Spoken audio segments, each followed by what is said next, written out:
अच्छा, एक क्वेश्चन था अपन ने लिख लिया, ध्यान देना सब लोग। चालू है ना? ध्यान दीजिए, एक क्वेश्चन अपन ने लिख लिया था। क्या लिखा था अपन ने? समन्वय संख्या या कोऑर्डिनेशन नंबर। समन्वय संख्या या कोऑर्डिनेशन नंबर। देखिए ये क्या होता है, ध्यान दीजिए जरा। छोटा सा क्वेश्चन है।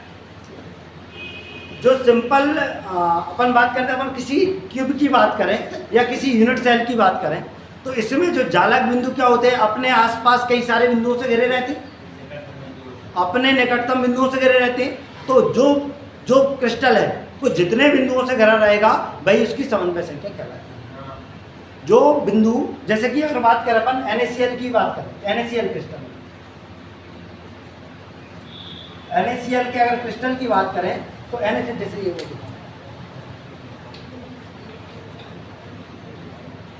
जैसे ये है ना, तो इसमें इसको और अपन आगे बढ़ाएंगे, इधर इधर एक इधर लगेगी, एक इधर लगेगी, एक इधर, एक ऊपर, एक इधर, है ना। तो ये जो जालक बिंदु, ये बिंदु है जालक बिंदु, लेटेस्ट पॉइंट बोलते हैं। ये जो लेटेस्ट पॉइंट है अपने आसपास के कितने एटम, कितने जालक बिंदु से घिरा, कितने लेटेस्ट पॉइंट से घिरा, जितने से घिरा होगा भाई इसकी क्या कहलाएगी? समन्वय संख्या कहलाएगी। बात समझ में आई ना? जितने से घिरा होगा भाई इसकी क्या कहलाएगी? समन्वय संख्या। अपन ने पहले लिख दिया था, फिर से देख लिया, है ना। तो ये क्या कहलाती है? समन्वय संख्या। आप इसमें लिख लीजिए NaCl की समन्वय संख्या 6 होती है। 6 मतलब कि Na की भी 6 और Cl की भी 6। Na भी अपने आसपास कितने से घिरा होता है? 6 से घिरा होता है। और Cl भी कितने से घिरा होता है? 6 से घिरा होता है। जैसे मैं बताऊंगा, जैसे अपन NaCl की बताते हैं, NaCl, NaCl, Cl, NaCl, है ना, NaCl, Na और Cl, है ना। ये मैंने बना दिया, और भी लिख सकते अपन जितना लिखना है, Cl, Cl और Na। देखिए जरा, जैसे मैं बात करूँ इस Na की, ये कितने से घिरा हुआ है? 1 2 3 4, एक ऊपर 5 और एक पीछे 6, एक ऊपर और एक पीछे। समझ में आई ना बात? तो ये 6 से घिरा हुआ है। क्लियर है? 6 से घिरा। अच्छा, Cl कितने से घिरा? 1 2 3 4 Na और एक ऊपर और एक पीछे की साइड, क्योंकि यहाँ पर 2D बना पा रहे हैं। समझ गए ना? तो कितने से घिरा हुआ है? 6 से घिरा हुआ है। बात समझ में आई नहीं आई, है ना। तो इस प्रकार से इसकी समन्वय संख्या क्या हो जाएगी? 6 हो जाती है। 6 Na की भी और Cl की। बात समझ में आई नहीं आई, है ना। और बाकी अगर मैं बात करूँ CHCl की, तो CHCl में ये 8 से घिरा होता है। CHCl में कितने घिरा होता है? 8 के साथ ये घिरा होता है ना। सीजियम जो है 8 क्लोरीन परमाणु से, और क्लोरीन जो है 8 सीजियम। बात समझ में आ गई ना। तो इसमें कुछ ज़्यादा नहीं है, बस इतना ही है। समन्वय संख्या आपको देखना है क्या होती है। बढ़िया क्वेश्चन है, पेपर में पूछ दिया जाता है। वैसे तो ऑब्जेक्ट आता है, तो ऑब्जेक्ट में ये चीज़ें पूछी जाती है।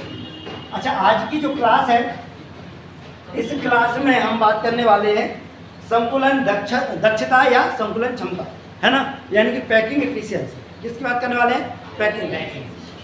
देखिए बहुत बढ़िया टॉपिक है, सब लोग ध्यान देना जरा। हम क्या बात करने वाले हैं? पैकिंग एफिशिएंसी की बात, है ना। यानी कि देखो, जैसे मैं बात करूं, ये मैंने एक और बॉल, जैसे ये बॉल है, एक और बॉल का, चलिए देखिए, जैसे ये है, जैसे ये बॉल है, इस प्रकार से एटम क्या रहते हैं? अरेंज रहती। 4 ये है, मान लो 4 इसके जस्ट मैं पीछे लगा देता हूँ, तो ये क्या बन जाएगी? एक क्यूब शेप की बन जाएगी, है ना, क्यूब बन जाएगा।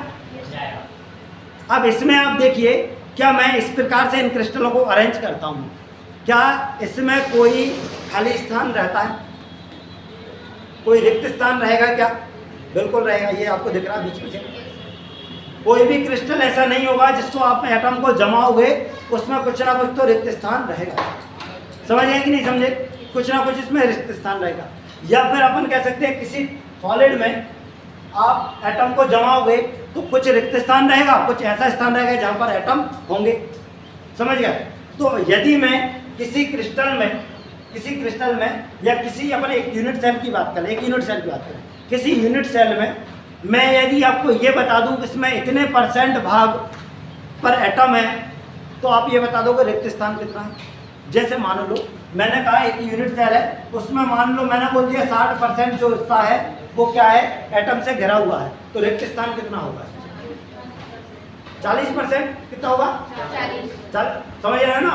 तो हम केवल ये निकाल लें कि यूनिट सेल में कितना भाग क्या रहता है, एटम का होता है। समझ गए ना? बाकी हम बात कर, बाकी हम रिक्त स्थान निकाल ही लेंगे। बात समझ में आई? तो चलिए हम सभी के बारे में पहले हम लिख भी देते हैं आपको।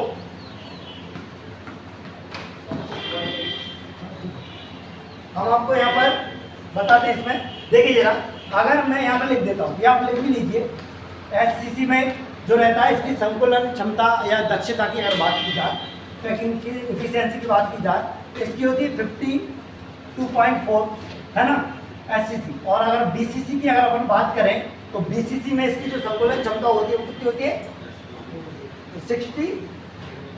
68, है ना? कितनी होती है? 68%। ये कितने परसेंट? और एफसीसी में कितनी होती है? 74%। समझ गए ना? तो इसमें जो वॉइड स्थान है, जो रिक्त स्थान है, वो अपन क्या कर सकते हैं, इसको 100 में से माइनस करके निकाल सकते हैं। निकाल सकते हैं नहीं? चलिए तो अपन यही बात करते हैं। सबसे पहले किसकी बात करते हैं? एससीसी। किसकी बात करते हैं? एससीसी। ठीक है। अब देखिए जरा, एचसीसी जालक सब लोग जानते हैं। एचसीसी क्या होता है? सिंपल क्यूबिक यूनिट सेल, जिसमें क्या होंगे, चारों घन के कोनों पर एटम होते हैं। चारों क्या होते हैं? जैसे मैं बात करूँ इसके साथ लिक्विड बनाते हैं, एक यहाँ पर होगा, एक यहाँ पर होगा, एक यहाँ पर, एक यहाँ पर, एक इस प्रकार से आपको ये इसमें दिख रहा होगा, दिख रहा है ना? हर जगह बना दी ना, 8 ब्लॉक, है ना? अब क्या है, यहाँ पर अगर इनकी हमें क्या निकालना है, इनकी हमें क्या निकालना है? संकुलन क्षमता निकालना है। तो संकुलन क्षमता के लिए देखिए जरा क्या करेंगे हम इसमें देखते हैं कितने एटम है। अच्छा, इसमें एटम कितने होंगे टोटल? एससीसी में कितने एटम का योगदान होगा? 1 एटम का योगदान होगा, है ना? कितना एटम रहेगा? 1 एटम। 1 में, है ना, एक परमाणु का देख लीजिए, एक परमाणु का योगदान रहेगा, एक परमाणु का योगदान इसमें है। अच्छा देखिए, जैसे मैंने कल भी आपको बताया था कि जैसे अपन यहाँ पर ये छोटे छोटे गोले लगाते, पर ये बॉल जो है आपस में टच है, बीच में रिक्त स्थान नहीं रहता। जैसे कि ये देखिए, इनका अगर अपन ये मैंने ऐसे यहाँ पर दूर दूर रखी है, ये क्रिस्टल में इतने दूर नहीं, ऐसे रहते हैं, चिपके रहते हैं नहीं। तो अगर मैं इसको एक यहाँ पर देखूँ तो मुझे बताइए, यहाँ पर एक ही लंबाई, यानी कि ये जो साइड है, ये जो साइड है, ये साइड, इसकी लंबाई कितनी होगी यहाँ से यहाँ तक? अगर मैं इसको ऐसा करूँ, ये पूरा टच करूँ, तो इसकी लंबाई, इसकी जो रेडियस होगी, इसकी जो त्रिज्या होगी, एक बॉल की त्रिज्या, इसकी त्रिज्या प्लस इसकी त्रिज्या, ये दोनों होंगी। समझ गए ना? यानी ए इक्वल टू क्या हो जाएगा यहाँ पर? ए इक्वल टू हो जाएगा 2r। ए इक्वल टू क्या हो जाएगा? एक जो साइड है वो साइड क्या हो जाएगा? एक तो ये r और दूसरा ये r। हो गया या नहीं? ए इक्वल टू क्या होगा? 2r। हो गया। अच्छा, ए इक्वल टू 2r है, पर हमें इसका क्या निकालना है? इसका हमें आयतन निकालना है। इसका क्या निकालना है? हमें आयतन निकालना है। आयतन निकालना तो हमें क्या करना पड़ेगा? इसका वॉल्यूम निकालना, इसका क्यूब करना पड़ेगा। तो अगर इसका क्यूब करेंगे तो इसका भी हमें क्यूब करना पड़ेगा, 2r का क्यूब। कोई दिक्कत? 2r का क्या करना पड़ेगा? क्यूब। जब इसका क्यूब करोगे तो a क्यूब इक्वल टू क्या हो जाएगा? 2 का क्यूब करोगे 8r क्यूब, यानी a की वैल्यू कितनी वैल्यू क्या निकलेगा? a क्यूब, मतलब इसका आयतन कितना निकल गया? 8r cube. ये इसका क्या निकल गया? आयतन निकाल दिया अपन, है ना? ये क्या निकल गया? इसका आयतन निकल गया। ठीक है। अब ये एक चीज और देखिए, इससे पूरे इसमें ये जालक है, इस जालक में कितने एटम का योगदान है? 1 एटम का योगदान है। समझ गए कि नहीं समझे? कितने टोटली, अगर मैं बात करूं क्रिस्टल जालक में हर कॉर्नर पर कितना 1 का योगदान था? टोटली कितने थे? 1 एटम बनता था, मैंने एक एटम मान लिया, है ना? अगर मैं कहूँ इसका आयतन कितना है, एक बॉल का आयतन सब लोग जानते हैं 4/3 πr क्यूब, है ना? तो एक परमाणु का,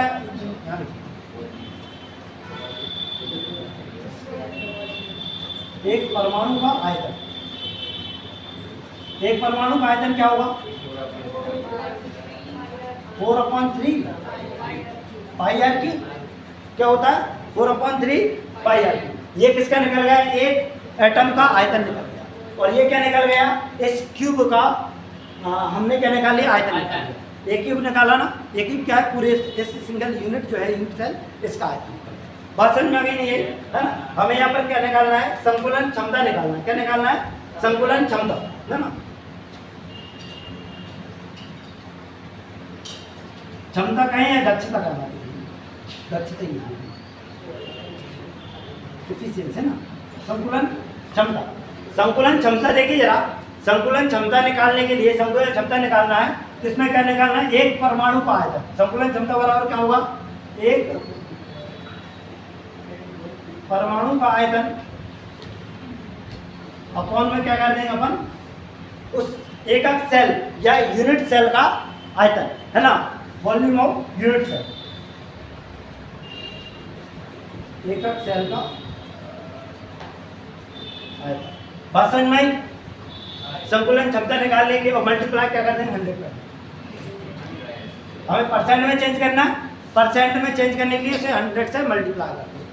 बात समझ में, तो यहाँ पे क्या करेंगे, संकुलन क्षमता इसकी निकालेंगे।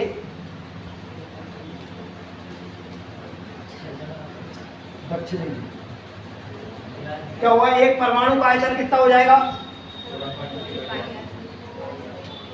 अपॉन क्या हो जाएगा, एकक सेल का आयतन कितना हो जाएगा, 8r³ इंटू, समझ गए ना।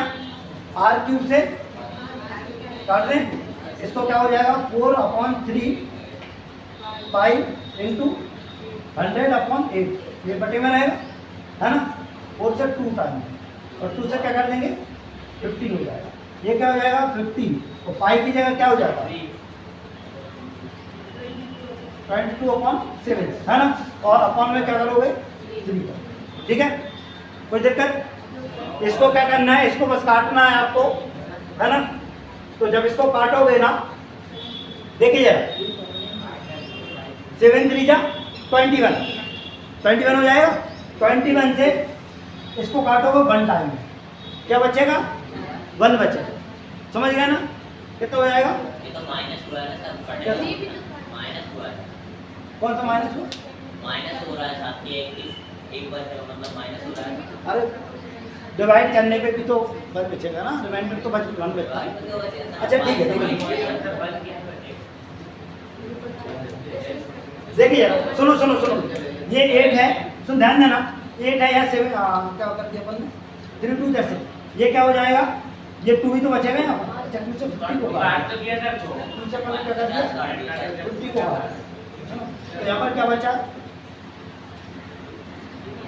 55 अपॉन में क्या हो जाएगा, 3, यही हो रहा है ना। अच्छा पाई की जगह पर अपन क्या लिखते हैं यहाँ पर, 22/7 लिख देते हैं ना। तो मैंने क्या हो जाएगा, हाँ 3.14 लिख सकते हैं, 50 3.14 लिख दें, अपॉन में 3 कर, यही होगा ना, कुछ छूट तो नहीं रहा इसमें, है ना। इसका अपन क्या करेंगे, मल्टीप्लाई करें इसका, 5 4 जा 5 4 जा 20 कैरी 2, 5 1 जा 5 और 2 7, है ना, और 5 3 जा 15, ये रहेगा, ठीक है। और एक ये 0 बढ़ जाएगी और क्या हो जाएगा, 2 डिजिट का पॉइंट लग जाएगी, यही आएगा। अपॉन में क्या कर देंगे, 3 से डिवाइड कर देंगे, समझ गए। 3 से डिवाइड करोगे तो 3 5 जा 50, 3 2 जा 6, बचा क्या, 1, पॉइंट लगाएंगे, 3 3 जा 9, फिर ये चलता है, तो कितना हो गया, 52.33 आ रहा है, 52.4 अप्रोक्सीमेट यहाँ पर इसकी क्या हो जाएगी, संकुलन क्षमता।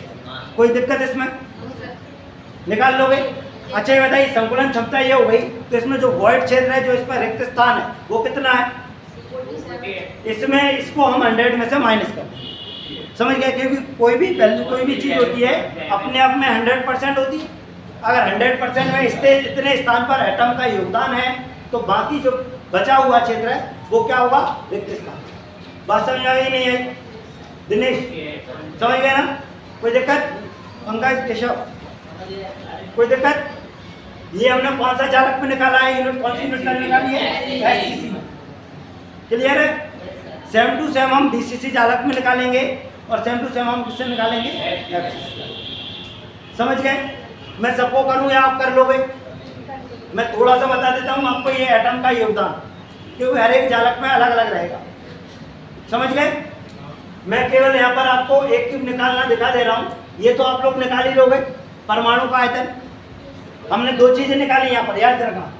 एक तो ये निकाला है परमाणु का आयतन, यानी कि सुनो जरा, एक यूनिट सेल में परमाणु का आयतन, जैसे यहाँ पर क्या था, एससीसी था तो एक ही परमाणु होता था, तो उसका आयतन यही रहेगा। यही अगर बीसीसी होता तो दो परमाणु होते हैं, आयतन क्या हो जाता, इसका डबल हो जाता। मल्टी क्या करते थे, अगर बीसीसी जालक होता, बीसीसी होता तो क्या करते थे, 4/3 पाई आर क्यूब इंटू 2। ये जो अपन ने निकाला ये निकल जाता बीसीसी जालक में, होता या नहीं? यही अगर एफसीसी चालक करते क्या कर देते, बोला करो ना जब पता है तो, क्या कर देते, 4 से मल्टीप्लाई करते। बात समझ में आई? बीसीसी था तो 2, एफसीसी होता तो 4 से, क्योंकि इसमें 4 एटम होते। एक एटम का आयतन ये रहता है तो 4 से मल्टीप्लाई करना। बात समझ आ गई? अच्छा देखिए, ये हुआ है बीसीसी चालक। हमें दूसरी चीज क्या निकालना है, ये एक ही वैल्यू यानी इसका आयतन निकालना है। हमें करना कुछ नहीं रहता है, एक परमाणु का आयतन ये रखेंगे और साथ में टोटल आयतन, यूनिट सेल का आयतन रखेंगे, साथ में यूनिट सेल का। अब यूनिट सेल का आयतन अगर बीसीसी जालक है, बीसीसी जालक है तो बीसीसी जालक में सब लोग जानते हैं क्या होता है, एक यूनिट सेल के बीच में क्या होती है, बॉल्स होती है। ठीक है, हमें इसका आयतन निकालना है। इसका आयतन तो अपन ने निकाल लिया, ये था 8r³।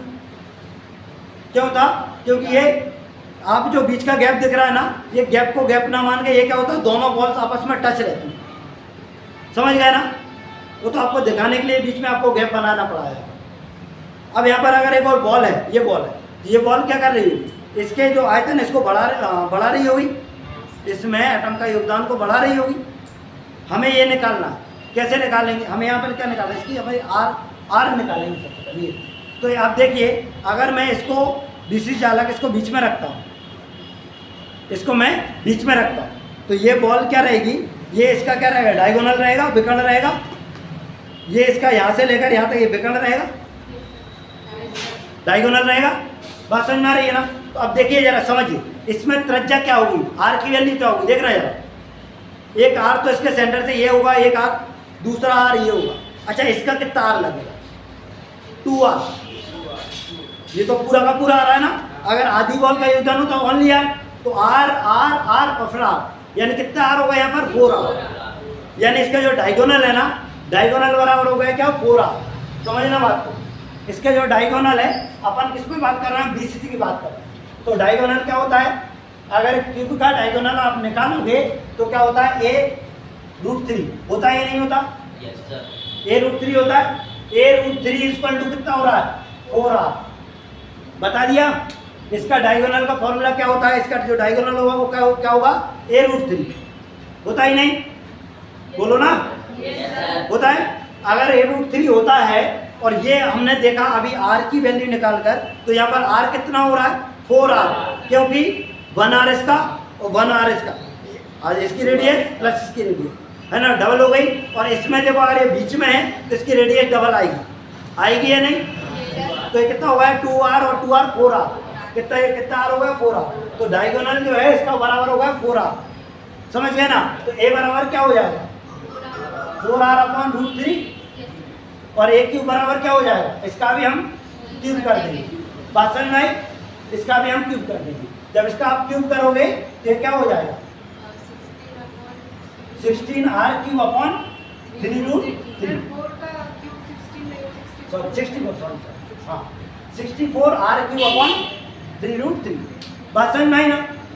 कुछ भी नहीं करना, अब ऊपर ये रखना और नीचे ये रखना, इसकी संकुलन दक्षता निकल जाएगी। समझ गए? करके दिखाऊं क्या मैं, करूं? चलिए, पहले आप ऐसे नोट कर रहे हैं क्या, ये नोट कर लीजिए, वीडियो रोक देते थ्रो करते हैं। चलिए देखिए, देखो जैसे यहाँ पर सब, अब ध्यान देना, सब लोग यहाँ ध्यान हो गए ना? अब ध्यान दीजिए, जैसे यहाँ पर क्या था, सिंपल क्यूबिक यूनिट सेल थी, ऐसी संरचना थी। सिर्फ यहाँ पर कहाँ होते हैं एटम, धन के कोनों पर, बोला करो ना, कहाँ होते हैं यहाँ पर एटम? कॉर्नर। अच्छा, बीसीसी चालक में क्या होता है?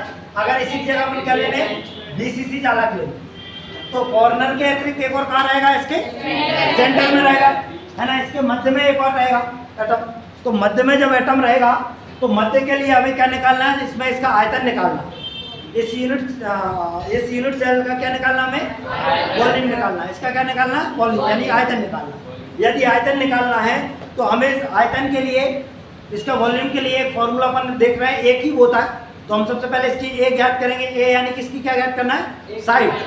क्या ज्ञात करना है? ये साइड। हम साइड ज्ञात करेंगे। तो साइड ज्ञात करने के लिए हमें क्या करना है? यहाँ पर देखिए जरा, जैसे यहाँ पर बात करें तो ए इज इक्वल टू इसकी जो साइड है। अच्छा, साइड ज्ञात करने के लिए ये क्यूब है, इसका हम विकर्ण देखते हैं। ये क्या है? डायगोनल है, क्योंकि ये एटम कहाँ आ रहा है? इसी बीच में आ रहा है। इसको भी हमें कवर करना है, तो इसे डायगोनली हमें कैलकुलेट करना पड़ेगा। हम साइड से नहीं कर सकते, क्योंकि इसके बीच में भी एटम है, और ये एटम तभी इसके बीच में आएगा तब हम डायगोनल रिलेशन देखेंगे इसका। बात समझ में आई? तो डायगोनल अगर देखोगे, अगर क्यूब का, तो विकर्ण क्या होता है? फॉर्मूला क्या होता है क्यूब का?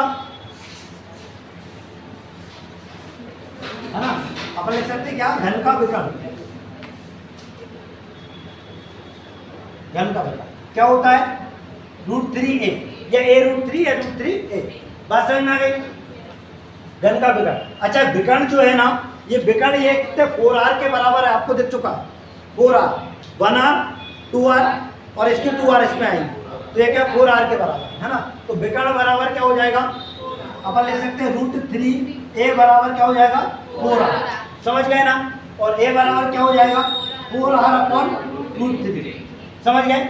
इसका अपन क्या निकालना है? ये क्या एक साइड है ना, ये क्या है? इसकी भुजा है ना, एक साइड है। हमें इसका क्या निकालना? आयतन निकालना। क्या निकालना? आयतन। आयतन निकालना क्या करना पड़ेगा? ए क्यूब करना पड़ेगा। ए क्यूब बराबर क्या हो जाएगा? 4r/√3 का भी क्यूब कर देंगे। बात समझ में आई? जब इसका क्यूब करोगे तो आयतन क्या हो जाएगा? 4 का क्यूब करोगे क्या 64 आएगा, और r क्यूब करोगे अपॉन √3 का क्यूब करोगे तो √3 आएगा। क्या हो जाएगा? 3√3। ये क्या आ गया? इसका आयतन आ गया। किसका आयतन आ गया? आयतन एक यूनिट सेल का, है ना। किसका आ गया? ये एकक सेल का या यूनिट सेल का, एकक सेल का आयतन। कोई दिक्कत? ये एकक सेल का यहाँ पर आयतन आ गया। हमें और क्या चाहिए? देखिए जरा, एक एकक सेल का आयतन तो आ गया, हमें निकालना है एक परमाणु का आयतन। यहाँ एक परमाणु का क्यों? क्योंकि एससीसी में ओनली एक परमाणु का, पर अब हम बीसीसी का निकाल रहे हैं। तो बीसीसी में कितने परमाणु होते हैं? 2 परमाणु। तो आप लोगों को यहाँ पर 2 परमाणु का आयतन, एक का ये होता है मल्टीप्लाई बाय 2 कर दिया तो 2 परमाणु का आयतन हो जाएगा। बात समझ गए, है ना? तो मैं यहाँ भी 2 ही कर दूँ, 2 परमाणु का। बात समझ में आ गई? बाकी संकुलन क्षमता, अब यहाँ पर अपन इसको चेंज कर दीजिए। क्या करोगे? 2 परमाणु का आयतन कितना निकला यहाँ पर? ये है। क्या हो जाएगा? 4 2 इसको मल्टीप्लाई करते हैं, 4 2 8/3 πr3 अपॉन करेंगे क्या? एक सेल का आयतन कितना हो जाएगा? 64 r3/3√3। बात समझ में आ गई? इसको सॉल्व करोगे, है ना, इसको पलट दो, कैसे हो जाएगा? 8/3, है ना, मल्टीप्लाई πr3, है ना। और ये भी क्या रहेगा? ये इसके नीचे रह जाएगा 64r3, और ये जो है ये ऊपर पहुंच जाएगा। तो मल्टीप्लाई करके क्या लेते हैं अपन? 3√3। कोई दिक्कत नहीं है ना? यहाँ r³ से r³ कट जाएगा, 8 से इसको काट देंगे, कितनी बार में? 8 ही टाइम, है ना। समझ गए कि नहीं समझे? है ना। और ये 3 से अपन क्या कर देंगे? ये 3 काट देंगे। कोई दिक्कत नहीं है ना? क्या बचेगा यहाँ पर? देखो, और इसमें संकुलन क्षमता मल्टीप्लाई एंडेटिंग किया, मल्टीप्लाई आप क्या करोगे? एंडेटिंग करोगे। दिख रहा है ना इसमें? वीडियो में दिख रहा है ना? ठीक है। इसके बाद मैं यहाँ ऊपर कर देता हूँ। ठीक है, क्या हो जाएगा? ऊपर क्या बच गया? पाई बच गया, और √3 बच गया। अपॉन में क्या बच गया? 8 × इसको अगर आप कैलकुलेट करोगे तो बीसीसी चालक कितना आ जाएगा? 68% आ जाएगा। कुछ छूटा तो नहीं, है ना। तो क्या करेंगे अपन? इसको काट देते हैं अपन। अच्छा, इसको ऐसा लिख देता हूँ 22/, वही लिखते हैं 3.14, है ना। इंटू रूट, इसकी वैल्यू कितनी होती है 1.732 होती है ना, रूट 3 की वैल्यू 1.732 होती है, नहीं होती? होती है सर। होती है। रूट की वैल्यू निकालना नहीं आता, रूट से वैल्यू चलो सिखाते हैं। अपन में क्या हो जाएगा 8 इंटू 100, ठीक है। इसका अगर आप मल्टीप्लाई करोगे आपस में और 8 से डिवाइड करोगे तो ये कितना हो जाएगा 68% आ जाएगा। आप निकाल के देख लें, करें क्या मल्टीप्लाई करें क्या, आप कर लेना। 68% आया, नहीं आया तो कल जो है अपन फिर कर ले, कल मल्टीप्लाई करके दिखाते हैं। बात समझ में, नोट करना है, कर लीजिए इसको। ये सुनो जरा भैया, कंफ्यूज नहीं होना, ये एससीसी नहीं लगा, बीसीसी चालक है जिसमें एक इसके मध्य में भी एटम है, कोई दिक्कत तो करिए लो। ये एससीसी बीसीसी है ना, ये करो।